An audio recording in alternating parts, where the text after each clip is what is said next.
जय हिंद। स्वागत है आपका हमारे इसी पाठशाला सेंटर यूट्यूब चैनल में। आज का हमारा टॉपिक है नंबर सिस्टम और आज हम नंबर्स के संबंधित कुछ क्वेश्चन करेंगे जो हमारे छत्तीसगढ़ के किसी न किसी एग्जाम में पूछे गए हैं। तो इससे पहले हमने 6 वीडियो डाल चुका है। यदि वो वीडियो आपने नहीं देखे, 6 या 7 वीडियो हमने अपलोड कर चुके हैं बेसिक से, और उसके बाद अभ्यास प्रश्न, उसके बाद फिर किस प्रकार से CGPSC व्यापम द्वारा क्वेश्चन पूछा जाता है। तो ये हमारा लगभग आज लास्ट वीडियो होने वाला है क्वेश्चन का। तो चलिए सबसे पहले चलते हैं हमारे क्वेश्चन की ओर। क्वेश्चन बोलता है कि दो पूर्णांक संख्याओं का योग 68 है। ठीक है, दो पूर्णांक संख्याओं का तो दो संख्याओं के जो अनुपात है वो क्या होगा। दो कोई पूर्णांक है A और B, है ना। यहाँ हम A और B कोई मान लेते हैं। दो कोई पूर्णांक है A और B, ठीक है। दो कोई पूर्णांक है A और B, AB, इन दोनों का योग है आपका 68। ठीक है, तो इन संख्याओं का अनुपात क्या होगा। इन संख्याओं का अनुपात क्या होगा। देख लीजिए, ऐसा कोई क्वेश्चन आता है ना कि योग है तो उसका अनुपात नीचे दिया रहेगा। तो ऐसा क्वेश्चन में आपको करना ये है कि ऐसा क्वेश्चन में आपको बाय ऑप्शन चलना है। बाय ऑप्शन का मतलब ये है कि नीचे जो भी है ना, नीचे जो भी आपका अनुपात दिया गया होगा वो इस 68 को काटेगा, है ना। यदि आपको यकीन ना हो तो चलिए एक ट्राई करके देख लेते हैं। 100 है ना, हम यदि मान लेते हैं टोटल एक वैल्यू ले लेते हैं 100। एक हम टोटल वैल्यू ले लेते हैं 100। ये टोटल वैल्यू है हमारा 100। इसको हम 60-40 के रेशियो में बांट देते हैं। 60-40 मतलब एक हो जाएगा 60 और एक हो जाएगा 40। ठीक है, 60-40 के रेशियो में बांटे तो हमारा अनुपात क्या मिला, यहाँ से 0 काट दिए तो 6:4। ठीक है, अब इस अनुपात को यदि हम योग करें, इस अनुपात को योग करें कि ये जो योग है वो इस 100 को काट देगा। इसका कहने का मतलब है कोई भी संख्या हो, है ना, आप उसको किसी भी रेशियो में बांट दीजिए, उसका जो रेशियो है उस संख्या को पूर्ण रूप से विभाजित कर देगा। तो बाय ऑप्शन चलिए 3 और 4, हम ए में चलते हैं तो 3 + 4 है, सॉरी 3 + 1 है जो होता है 4। क्या 4 इस 68 को काट देगा? तो हाँ, बिल्कुल 4 जो है इस 68 को काट देगा। तो हमारा आंसर ए हो सकता है या है। ठीक है, तो हमारा आंसर है ए। कलर चेंज कर लेता हूँ, इसमें कलर का ईजी डिफिकल्ट रहता है ना। तो हमारा आंसर ए हो सकता है। किसी और ऑप्शन को चेक करते हैं, बी को चेक करते हैं तो 4 और 1 ये 5 हो जाता है, जबकि 5 इसको नहीं काट पाएगा। 5 का विभाजित होने के लिए अंतिम अंक 5 होना आवश्यक है। 5 4 9, ये 9 हो जा रहा है। 9 इसको नहीं काट पाएगा, है ना। 9 यदि किस संख्या को काटती है, जब पूरी संख्या का योग 9 से कटे, है ना। 8 6 14 जो है 9 से नहीं कटेगा। सी ऑप्शन है 4 3 7, ये 7 से भी नहीं कटेगा। तो बताने का मतलब ये था, अगर ऐसा कुछ क्वेश्चन आ जाए कि कोई क्वेश्चन कोई अंक रहेगा उसको किसी अनुपात में बांट दिया जाएगा, है ना, किसी अनुपात में बांट दिया जाएगा, या फिर किन्हीं दो संख्याओं में उसको दो अलग अलग संख्या में बांट दिया जाएगा, तो और उसका अनुपात नीचे रहेगा। तो यदि दो संख्याओं का अनुपात नीचे दिया गया है तो वो अनुपात हमेशा मूल संख्या को काट देती है। बताने का मतलब केवल इतना ही था। चलिए चलते हैं नेक्स्ट क्वेश्चन की ओर। नेक्स्ट क्वेश्चन हमारा क्या कहता है, दो क्रमागत सम संख्याओं का योग। दो क्रमागत सम संख्याओं का योग 26 है। दोनों संख्या में बड़ी संख्या क्या है। अब क्रमागत देख, सम संख्या का मतलब क्या होता है ये देख लीजिए। मैं एक नेचुरल नंबर का सीरीज़ लिख रहा हूँ। एक, इसमें कलर इजी है। 1 2 3 4 5 6 7 और 8, है ना। सम संख्या कहाँ कहाँ है देखिए। सम संख्या यहाँ पे है, यहाँ पे और यहाँ पे। सम संख्या मतलब इसमें 2 का डिफरेंस रहता है। सम संख्या में हमेशा 2 का डिफरेंस रहता है। यहाँ पे 2 का डिफरेंस है, यहाँ 2 का डिफरेंस है, यहाँ 2 का डिफरेंस है। कहने का मतलब जब आप दो क्रमागत संख्या लेते हैं तो एक संख्या x मानेंगे तो दूसरा जो है x + 2 होगा, क्योंकि वो क्रमागत होगा, है ना, क्रमागत होगा। जैसे पहला संख्या हम यहाँ 2 ले लेते हैं तो दूसरा संख्या हमको इस 2 में प्लस करेंगे तभी हमको जाके मिलेगा 4, और इस 4 में 2 ऐड करेंगे तभी 6 मिलेगा, और इस 6 में 2 ऐड करेंगे तो 8 मिलेगा। बताने का मतलब केवल इतना ही था। ठीक है, तो बोल रहा है कि दो क्रमागत सम संख्या है ना, का योग 26 है। तो हम पहला संख्या और दूसरा संख्या मानते हैं।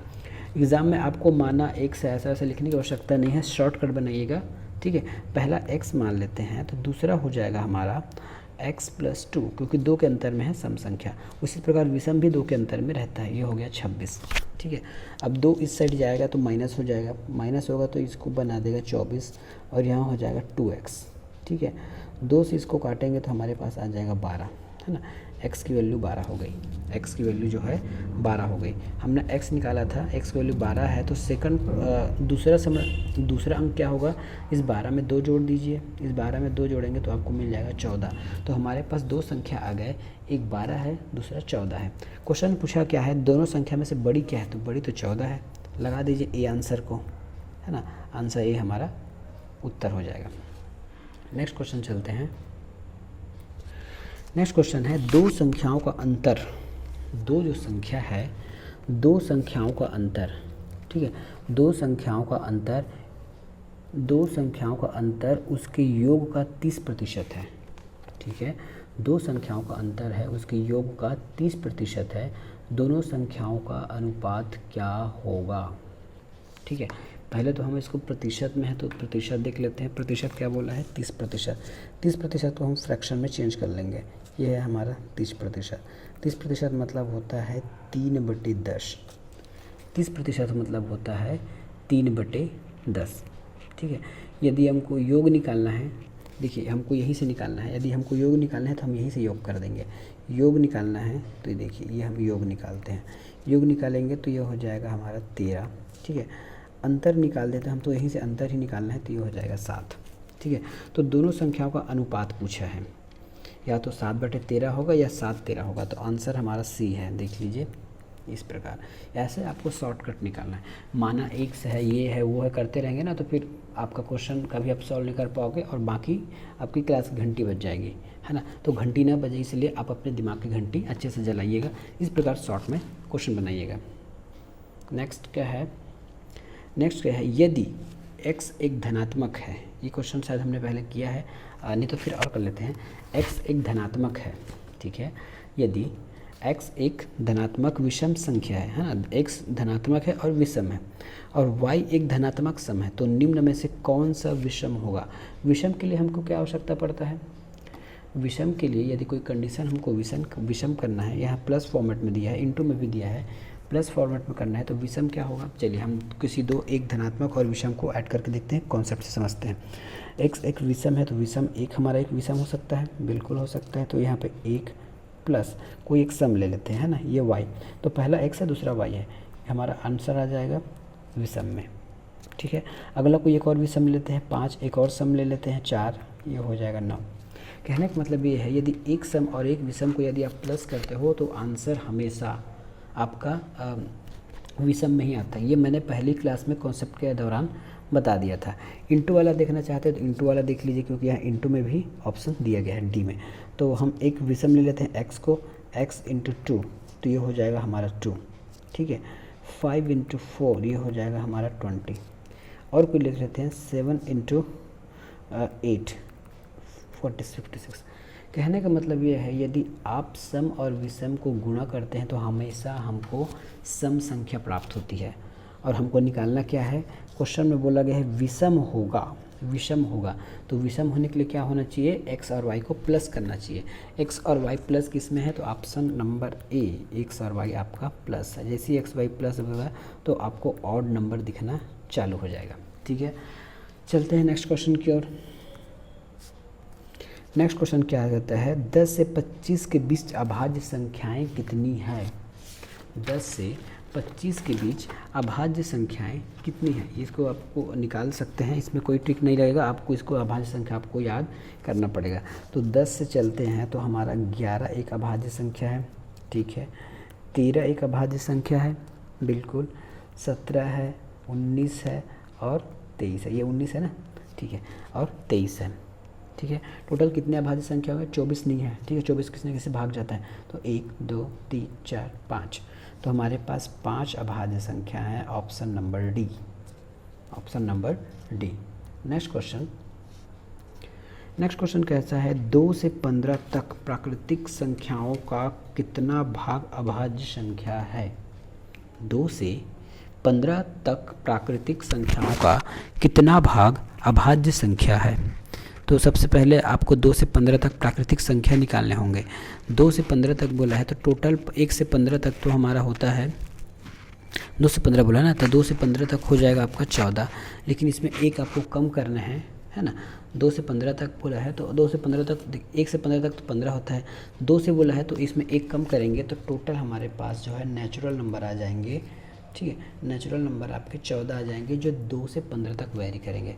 2 से 15 बोला तो आपको एक को छोड़ना पड़ेगा, एक की यहाँ चर्चा नहीं है। टोटल एक से अगर गिनती करें तो 15 संख्या मिलता है। हम योग की बात नहीं कर रहे, संख्या की बात करें, जैसे 1 2 3 4 5 6 7 8 9 10 12 11 12 इस टाइप का 15 तक है ना, ऐसे वाला। ठीक है, अब उसके बाद क्या बोल रहा है कि कितना भाग अभाज्य संख्याएं हैं, कितनी भाग अभाज्य संख्या। अब 2 से 15 तक अभाज्य संख्या निकालिए। ठीक है, 2 से 15 तक अभाज्य संख्या हमको निकालना है तो 2 को छोड़ देना है ना, 2 को आपको छोड़ के चलना है। 2 को छोड़ के चलेंगे तो कितना हो जाएगा आपका 3 5 7 11 और ये 13, तो आपका 5 ठो अभाज्य हो गया, आपका जो है 5 ठो अभाज्य संख्या हो गया, क्योंकि हमारा ऑप्शन में ही दिया गया है। देखिए तो बोला है कितना प्रतिशत है, तो क्या बोला है प्राकृतिक संख्याओं का कितना भाग अभाज्य है, तो जो अभाज्य को 5 ऊपर लिख लीजिए और नीचे 14 लिख लीजिए, यही आपका आंसर है, आंसर नंबर सी। ठीक है, आपके बच्चों को लग रहा होगा कि इसमें 6 का ही लिए, 2 को क्यों नहीं लिया, क्योंकि 2 से स्टार्ट हो रहा है इसलिए हमने 2 को निकला। वहाँ हम 1 से स्टार्ट कर रहे थे इसलिए एक से गिनती कर रहे थे इसलिए 1 को नहीं लिए थे, यहाँ 2 से है इसलिए 2 को नहीं ले रहे हैं, अभाज्य संख्या है। ठीक है, अब नेक्स्ट क्वेश्चन कहता है 2 विषम संख्या और 2 सम संख्या का गुणनफल क्या होगा। 2 विषम और 2 सम का गुणनफल क्या होगा। तो 2 सम संख्या ले लेते हैं और 2 विषम संख्या ले लेते हैं। इसमें आपको पता होना चाहिए कि 2 सम संख्या लेंगे और 2 विषम संख्या लेंगे तो अब 5 कहीं ना कहीं यदि शामिल हो गया है ना, यदि 5 कहीं ना कहीं शामिल हो गया 2 के साथ, तो वो क्या होगा आपका, वो 0 का निर्माण कर देगा। ठीक है, चलिए देखते हैं। तो ये हो सकता है आपका 2 सम संख्या लेना है ना, तो पहले 2 विषम ले लेते हैं। 2 ठो विषम लेंगे तो क्या कौन सा है, विषम संख्या कौन कौन सा है, विषम संख्या है आपका 3 × 5। अब 2 ठो सम लेना है तो 2 × 4। ठीक है, 4 दूनी 8, 8 पंचे 40 और 40 दिया 120, ये सम संख्या आ गया। ठीक है, हम आगे की संख्या ले लेते हैं 5 को छोड़ के, तो 5 को छोड़ते हैं तो हमारे पास 6 मिलेगा, 6 मिल जाता है। 6 के साथ हमको और सम संख्या अच्छी तो 8 ले लेते हैं, 7 ले लेते हैं और 9 ले लेते हैं। ठीक है, ये होगा।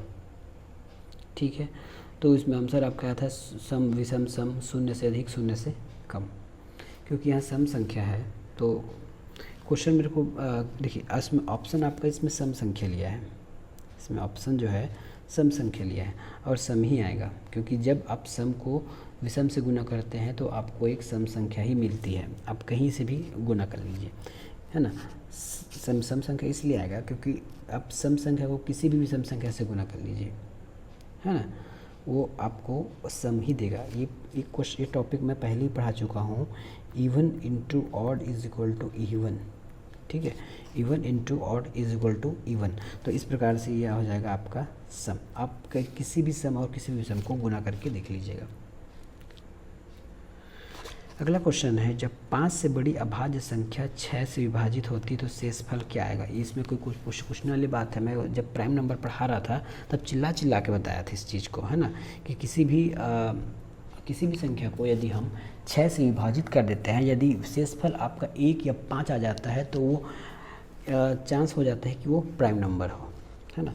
यदि हम ऐसा करेंगे तो हमको 1 और 5 ही मिलेगा। यकीन नहीं आता तो किसी न किसी से आप डिवाइड करके देख लेते हैं। 5 से बड़ी से अभाज्य संख्या ना, तो 5 से बड़ी अभाज्य संख्या हमारे पास है 7। 7 को 6 से डिवाइड करेंगे तो रिमाइंडर आ जाएगा 1। ठीक है, और उसके बाद है हमारे पास 17 भी है, तो 6 कम 6 6 दूनी 12। ठीक है, 12 आ गया, रिमाइंडर आपका बच गया 5। आप कैसे भी कर लीजिए 1 और 5 आना ही है अभाज्य में है ना। कोई भी अभाज्य संख्या लीजिए, हम बड़ी अभाज्य संख्या ले लेते हैं 101 को। अब इसको 6 से भाग देते हैं तो 6 एकम 6, ये हो गया 4 बचा, 6 तो 18, 6 चौक 24, 6 पंचे 30, 6 छक 36, 6 छके 36, 36 37 38 39 40 41 5 है ना, रिमाइंडर 5। तो आप कोई भी संख्या ले लीजिए, लेकिन भाज्य संख्या ही लेना है। जैसे ही आप उसको 6 से डिवाइड करेंगे तो या तो उसमें एक शेष बचेगा या फिर उसमें 5 शेष बचता है। तो इस प्रकार से आपका आंसर हो जाता है option number D. Option number D आपका आंसर होगा। नेक्स्ट क्वेश्चन क्या है, 4 लगातार संख्याओं का गुणनफल सदैव खाली स्थान से विभाज्य होता है। 4 लगातार संख्याओं का गुणनफल सदैव किससे विभाज्य होता है, तो वो 24 से विभाज्य होता है। करके देख लीजिए, 1 इंटू 2 इंटू 3 इंटू क्या बोला है, 4 लगातार संख्या बोला ना, सम विषम अभाज्य भाज्य की बात नहीं किया है, तो ये 4 हो गया है ना। तो अब ये 12 से विभाज्य हो जाएगा। गुना करके देख लिए, 4 तिया 12, 12 दूनी 24, 24 से कम 24, तो ये 24, ठीक है 24 है। इसके अतिरिक्त आप और कोई भी संख्या देख सकते हैं, है ना। इसके अतिरिक्त हम देख चले 5 से स्टार्ट करते हैं, 5, 5, 6, 7 और 8, ठीक है, ये हो गया। अब हम 12 को अगर फैक्टर कर देते हैं 24 को, तो 24 से कट जाएगा, ठीक है। 24 होता है 12, 24 से पूरा कट जाएगा। काट के देख लीजिए, 6 कम 6 12, 6 18, 6 चौक 24, 6 कम 6, 6 चौक 24, कट गया, पूरा कट गया। 6 चौक 24, 4 कम 4, 4 दूनी 8, देखिए पूरा कट गया, ऐसा है। तो इसका आंसर आ जाएगा 24 सी। नेक्स्ट क्वेश्चन है, 2 विषम संख्याओं का योग हमेशा एक संख्या होती है। 2 विषम संख्याओं का योग, 2 विषम संख्याओं का योग हमेशा सम होता है। अभी तो जोड़ के देखे थे ना 2 विषम संख्या, फिर से देख लीजिए, 1 + 3 = 4, 5 + 7 = 12, 13 + 1 = 14, सभी विषम संख्या ले रहा हूँ ना मैं, है ना।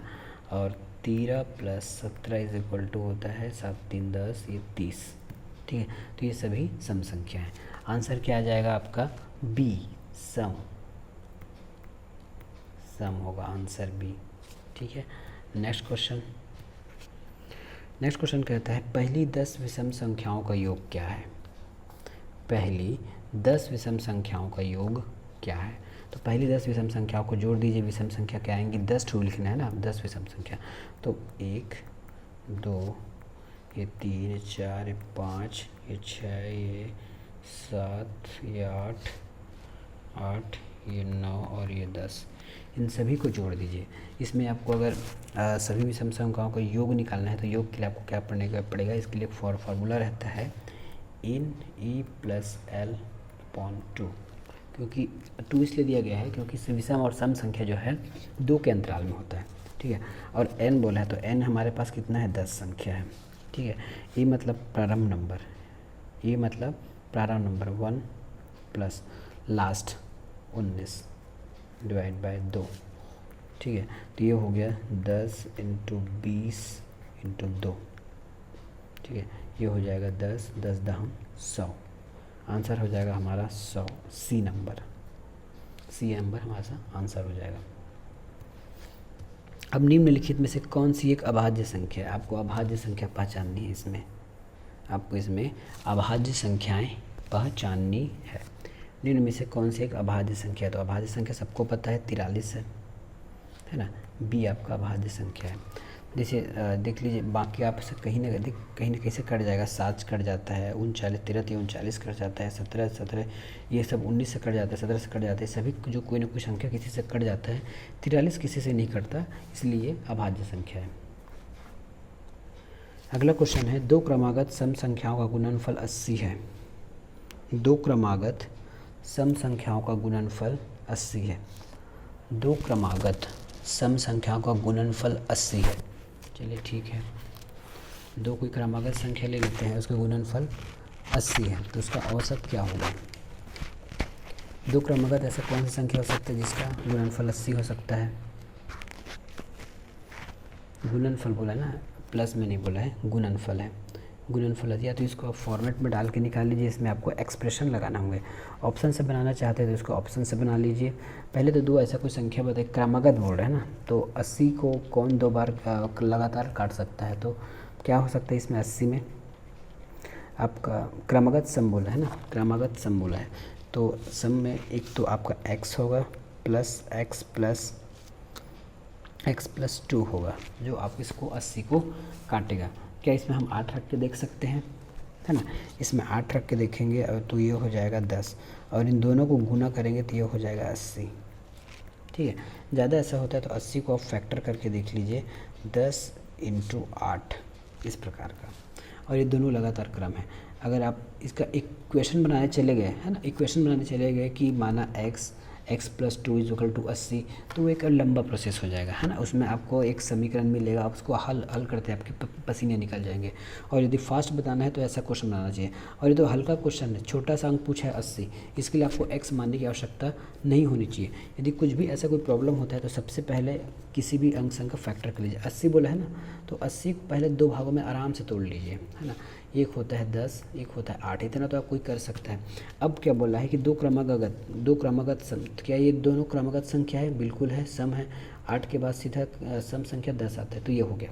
ठीक है, अब पूछा क्या गया है, देखा अभी हमारा आंसर आया नहीं है ना। पूछा क्या गया, इन दोनों का औसत पूछा है, इन दोनों का औसत।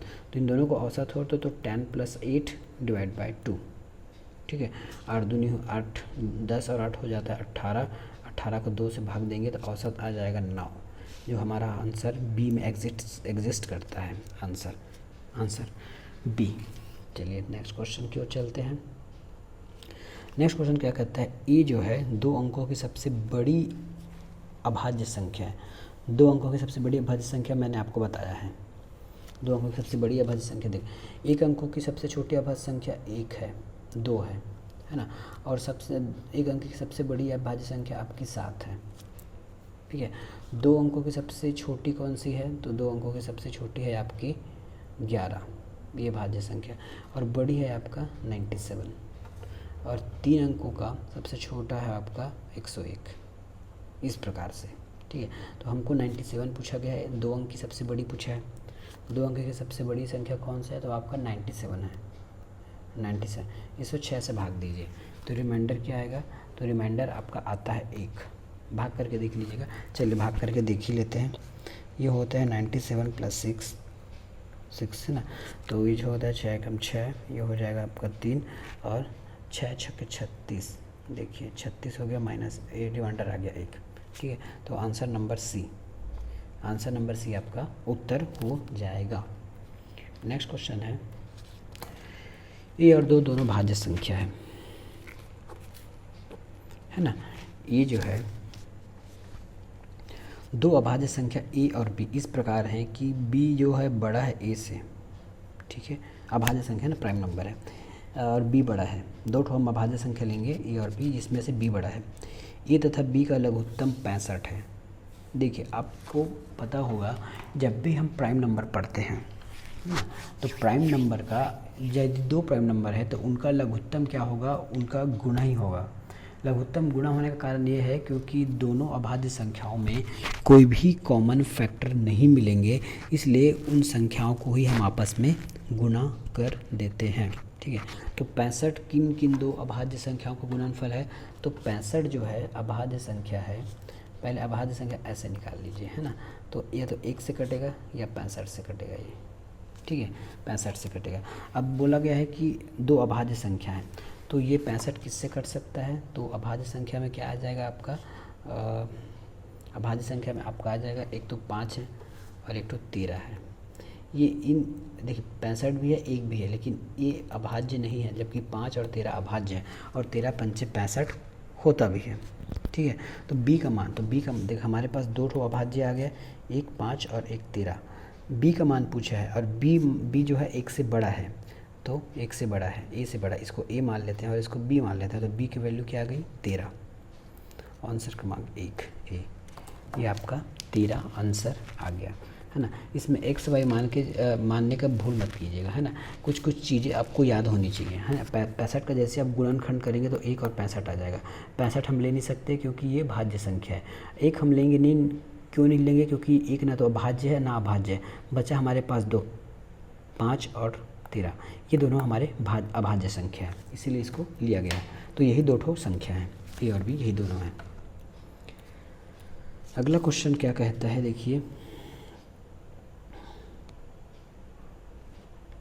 अगला क्वेश्चन कहता है 2 से 17 तक प्राकृत संख्याओं का कितना अंश सम संख्या है? कितना अंश सम संख्या है? कितना अंश सम संख्या है? चलिए अब देखते हैं। 2 से 17 तक है ना, 2 से 17 तक प्राकृतिक संख्याओं का कितना अंश सम संख्या है? पहले तो 2 से 17 तक कितनी संख्या होंगी? तो 16 संख्या होंगी। 2 से 17 के मध्य 16 संख्याएं होंगी, ठीक है। अब इन 16 में कितनी सम संख्याएं होंगी? इन 16 तक में, इन 17 तक में तो कितनी सम संख्या होंगी? तो कितनी होंगी? 8 सम संख्या होंगी। कैसे? 2 है ना, 6 8 10 12 14 और 16। तो 1 2 3 4 5 6 7 8 संख्या हुई, 8 संख्या हो गया। तो हमारा देख कुल सम संख्याओं का संख्या कितना है? 8। कुल सम संख्या 8 है और 16। देखिए अब कौन ऊपर रहेगा कौन नीचे रहेगा ये आपको क्वेश्चन में ही बता दिया है, ठीक है। तो 2 से 17 तक प्राकृतिक संख्याओं का कितना अंश सम है? कितना अंश सम है? कितना अंश सम है ना। तो प्राकृत संख्याओं का, प्राकृत संख्या 16 है और कितना सम 8 है, इस प्रकार। तो 8 एकम 8 8 दूनी 16, तो ये हो जाएगा आपका 1/2। सी आपका उत्तर हो जाएगा। आज का ये हमारा लास्ट क्लास है। 2 क्रमागत विषम, लास्ट क्लास बोलता हूँ, लास्ट वीडियो है। लास्ट वीडियो के हिसाब से कौन सा क्वेश्चन है? देखिए 2 क्रमागत विषम संख्याओं का गुणनफल। 2 क्रमागत विषम संख्याओं का जो गुणनफल है वो 143 है। दोनों संख्याओं में से छोटी संख्या कौन सी है?